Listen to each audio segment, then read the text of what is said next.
In a new general 3D project, let's delete everything in our scene. We're going to go to Render Options and we're going to change our render engine to Cycles. Let's start by adding a new circle. Shift A and then Circle. Now, we're going to go to Edit mode by clicking Tab. This way we can start to edit our circle. Let's align our view to a side view by clicking one of the number pad keys, like 1 or 3. Click A to select all vertices and then E to extrude. Click Z to snap to the Z-axis. Click down on an area you want and then click S to scale up. By repeating this many times, we can create the base of our mug.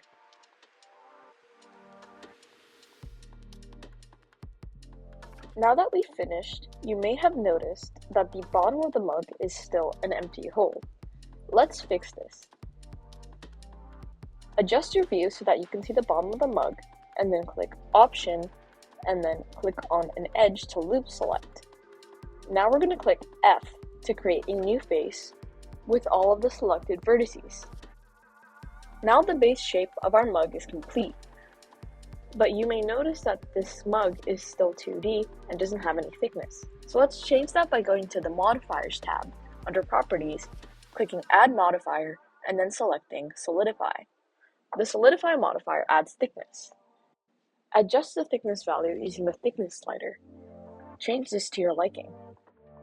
The mug is still looking very chunky, so let's smooth it out with another modifier.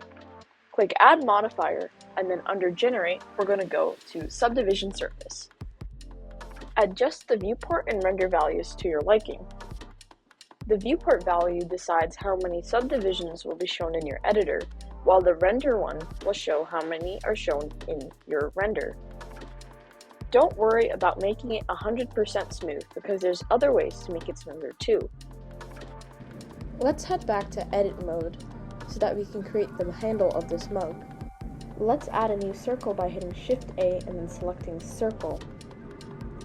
We won't be able to see this because we're currently in solid mode. So let's hit Z and then select Wireframe. Now we can see that our circle is there. Let's move this to the correct position. Let's hit Tab to go into Edit mode and select all our vertices using A. Hit R to rotate. But since we want this to be on a single axis, let's hit either X or Y to snap it to the axis. Use Ctrl to snap it to specific degrees, like if you want to use 90 degrees, you hit Ctrl and then drag it until you reach where you want. Another way to do this is to click and open up the pop-up menu. This will have all of the properties that you've changed so that you can edit them. Now let's move it into the right position. Now let's snap to the other axis so we can see the full circle. Now let's zoom out so we can see the entire mug and grab the circle using G.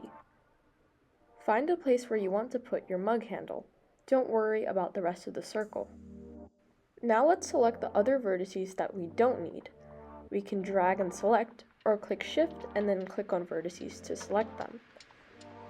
Make sure to leave a vertex inside the mug on both the top and bottom of the mug handle. This will ensure that the cup handle actually attaches instead of leaving blank space. Now let's delete the vertices by clicking X and then Vertex. This leaves us with the 2D mug handle. Let's go back to solid mode by clicking Z and then solid. Select all the vertices using A, and then we're going to extrude them to the side using E.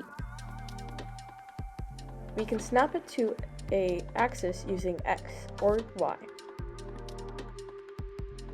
Now that we have our basic mug handle, let's solidify it like we did with the main mug. Now let's go to the Modifier tab and let's click on Solidify under Generate. Like before, you can adjust the settings to your liking. Now let's snap to one side so we can see the entire circle and select all of our vertices. Click S to scale and then Z to snap it to the Z-axis to create a proper mug handle. You can move it around and adjust as needed. Make sure to go into wireframe mode to make sure that your vertices aren't poking out of the cup on the inside. Now we have our cup model and are ready to move on to the next step.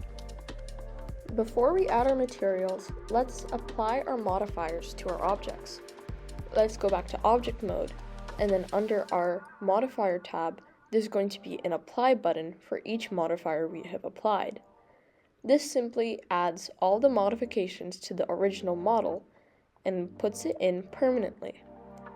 We'll do this for both the mug handle and the main mug. If you click on your main mug model and go to edit mode, you can see that all of the object edits have been applied and the model is different. Let's join both of our models now so that it's one main model. So shift click on both of the items and then we'll click Command J to join them into one single model. Now let's right click on our main mug model and click Shade Smooth to make it look much smoother than before. Now we can go on and add materials. We can click on our mug and then go to the Shading tab. Let's drag our nodes window so it is much bigger and we can see what's inside better. We're going to add a new material by clicking on the plus new icon. This creates a new material for our mug. You can change the base color to whatever you'd like. I want to keep mine a cream beige sort of color. Now we can adjust our other properties, like our metallic and roughness. To make a smoother cup, turn down the roughness. This makes it reflect light more. You can also use metallicness to make it look like a metal. Now let's create an environment for the mug by going back to Layout. We can add a floor or a table for the mug by clicking Shift A and choosing a plane. Scale up using S. We're going to make a nice floor for the mug to sit on. Make sure that it's snug with the floor. If it isn't, use G to adjust. Let's see our materials by clicking Z and then Look Dev. As you can see, our mug has its material from before, but our plane does not have any colors. Let's go to the Materials tab underneath Properties and add a new material. This is another way that you can add materials to objects without going to the Shading tab. Adjust your table to your liking. Don't forget to change the roughness and metallicness. Once you're done setting up your table, let's go to our rendered view to make sure that our environment looks good. Click Z and then render. Right now it's really dark. That's because there's no light in our scene. So let's fix that. Let's click Shift A and then go under Light and Sun. This adds a sun to our scene. As you can see, it shines straight down, but if you click on the yellow dot and then turn it around, you can move your sun's position. This can also be done by clicking the R button to rotate the sun. Adjust your sun to your liking. You can also add other lights and experiment around with them. Once you're done setting up your sun and all of your lighting, we can add a camera to the scene so our scene knows what to render. We're going to click Shift A and then click on Camera. Find a view that you like and then click Command Option and 0 on your number pad to set your camera to your view. You can move your camera around by selecting it and clicking G.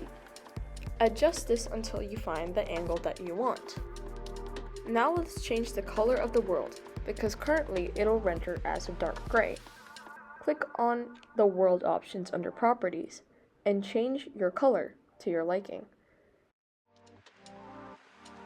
Now we can render our final image. Let's shift to either solid or wireframe view by clicking Z and then choosing.